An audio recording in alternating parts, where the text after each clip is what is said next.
मराठा आरक्षणाच्या मागणीसाठी मनोज जरांगे पाटील यांनी पुन्हा एकदा आमरण उपोषण सुरू केले असून त्यांच्या आंदोलनाच्या समर्थनार्थ राज्यभरात सकल मराठा समाज बांधवांनी ठिकठिकाणी आमरण उपोषण सुरू केले आहे। 29 ऑक्टोबर 2023 पासून खामगाव येथील टॉवर चौकात साखळी उपोषण सुरू करण्यात आले। यावेळी 30 ऑक्टोबर 2023 रोजी माजी आमदार राणा दिलीप कुमार सानंदा यांनी उपोषण मंडपाला भेट देऊन जाहीरपणे भारतीय राष्ट्रीय काँग्रेस पक्षाच्या वतीने जाहीर पाठिंबा घोषित करून शांततेच्या मार्गाने मराठा आरक्षणाचा लढा सुरू ठेवा असे आवाहन केले आहे।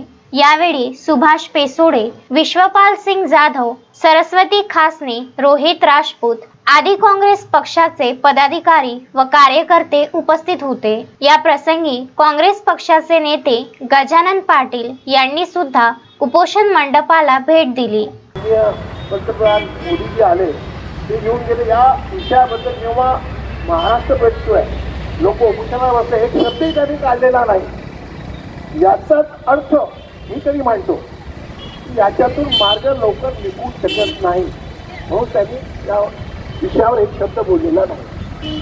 आज या काय म्हणतात मी देणारच तर त्याच्यावर आपण विश्वास ठेवून आपण ज्या ठिकाणी आपण आमरण उपोषणाला बसलेले आहेत ठीक आहे बसले हरकत नाही, परंतु जास्त प्रकृती आपली जर खराब झाली तर आपण दवाखान्यामध्ये जाऊन दुसरे 5 लोक बसवून ते आपण सुरू ठेवा।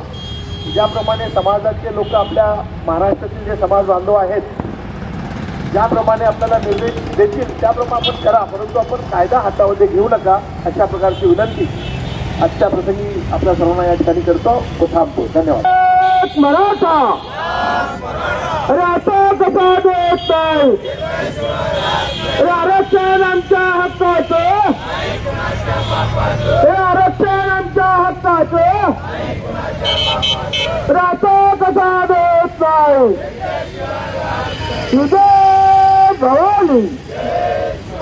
मोहम्मद फारूक, विदर्भ न्यूज, खामगाव।